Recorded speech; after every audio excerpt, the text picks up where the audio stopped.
நீ எதுக்கு இப்ப பேசாம வர? ஏதாவது பேசு. உன்னோட பிளான் என்ன?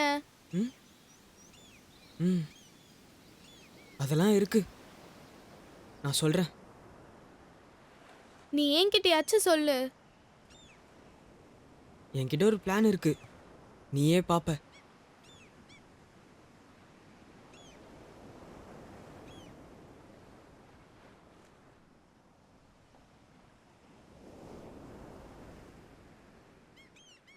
அபி,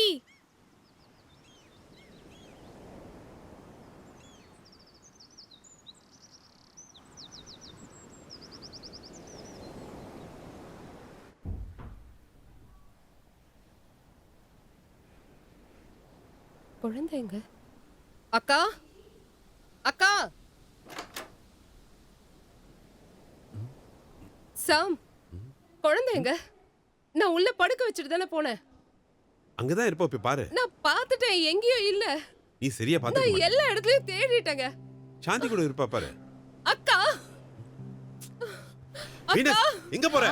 அக்கா, குழந்தைங்க. நான் பார்க்கலமா. இல்ல. என்னாச்சு? இப்ப எதுக்கு அழுதுகிட்டு இருக்க? அவ இங்கதான் எங்கேயாவது இருப்பா. வீனஸ், எதுக்கு அழுகுற இப்ப? இங்கதான் இருப்பா. மா, நீ போய் தேடி பாரு. சரி. நல்லா தேடி பார்க்கணும். பார்த்துட்டு வரேன். வீனஸ், தைரியமா இரு வீனஸ். கண்டிப்பா கிடைச்சிருவாமா. ஹேய்,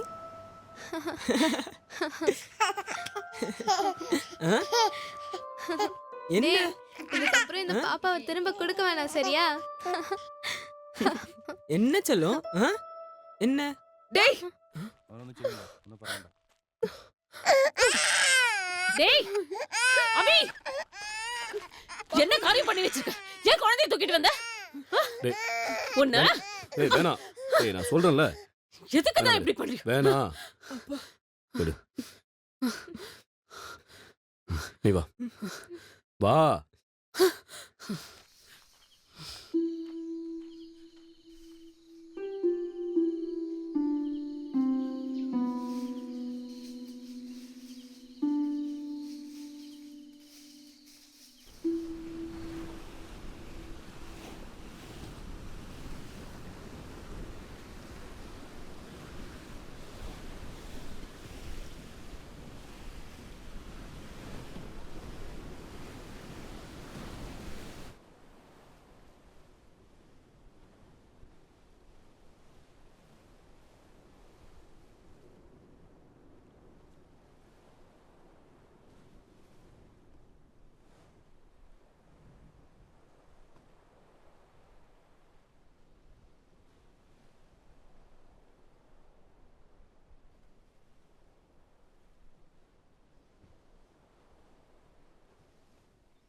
அங்கிள், ம் கடல் கண்ணியை பார்த்துருக்கீங்களா? ம் அங்கிள் ஏற்கனவே உனக்கு சொல்லியிருக்கேன்ல, கடல் கன்னிகளோட கோட்டை 3 கடலை தாண்டி மனுஷங்களால பார்க்க முடியாத தூரத்துல பவள பாறைகளால செஞ்ச அரண்மனையில தான் இருப்பாங்க. அப்ப என்னால உங்களை பார்க்க முடியாதா? நிச்சயம் முடியும். அதுக்கு நீ உன்னோட மனசை திடப்படுத்தணும். கடலுக்கு பயப்படாம, கரையை திரும்பி பார்க்காம, அந்தி சாயும் நேரத்துல சூரிய வெளிச்சத்துல ஒரு வீரனை போல நடந்து போனா கடல் கன்னிகள் உன்னை வரவேற்கிறதுக்காக காத்துக்கிட்டு இருப்பாங்க. உண்மையாவா? நான் சொன்னதை செஞ்சுப்பார், உனக்கே புரியும்.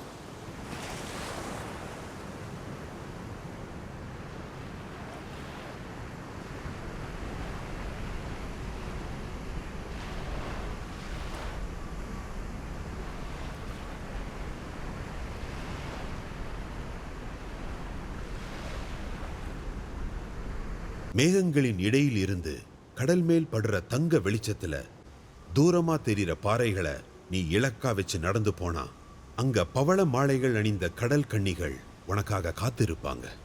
உன்னை அவங்க வாழ்ந்துகிட்டு இருக்கிற அரண்மனைக்கு கூட்டிட்டு போவாங்க.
கடல் கன்னி முகமறிந்த உன்னை அவங்களோட ராஜகுமாரனா வாழ்த்துவாங்க. அதுக்கப்புறம் உன்னால என்னைக்குமே இந்த பூமிக்கு திரும்பி வர முடியாது.